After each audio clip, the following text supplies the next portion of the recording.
వ్యక్తిగా, నిజమైన క్రైస్తవునిగా, నిజమైన ఆత్మీయునిగా నిలబడటానికి నువ్వు సాగి ముందుకు వెళ్ళిపోవడం నేర్చుకోవాలి. వినాలి జాగ్రత్తగా, వినాలి జాగ్రత్తగా.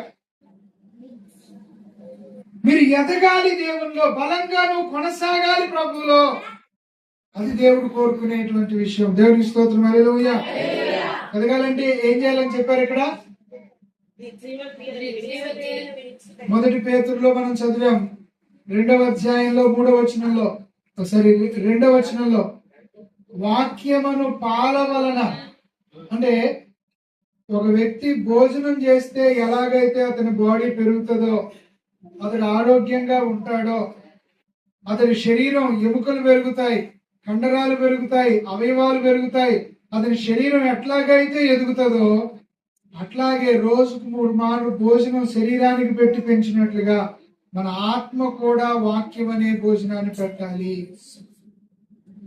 హల్లెలూయా. ఎందుకనంటాడు, దీవారాత్రము దాన్ని ధ్యానించువాడు ధన్యుడు. ఏదో మేలు జరిగిందని వాక్యం చదువుదాం,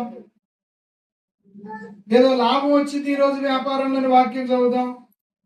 ఎవరో పాస్టర్ గారు చెప్తే నేను విన్నా,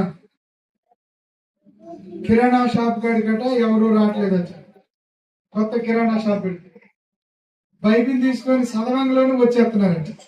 బైబిల్ మూసేసి వాళ్ళకి కావాల్సింది, బైబిల్ ముయ్యంలోనే సైతాను, బైబిల్ తెరవంలోనే సైతాను కోపం వచ్చి జనాలు పంపిస్తుందట. హల్లెలూయా, హల్లెలూయా. మీకు ఎంతమందికి అర్థమైందో కానీ వాక్యాన్ని అలా కాదు. ఈ వాక్యము మనం జీవించటానికి దేవుడిచ్చినటువంటి ఆధారం. బ్రతకటం ఎవరైనా బ్రతకొచ్చండి. ధనవంతుడు బ్రతికాడు, పేదలాజరు బ్రతికాడు. కానీ ధనవంతుని జీవితం ఏమైంది? పేదలాజరు జీవితం ఏమైంది?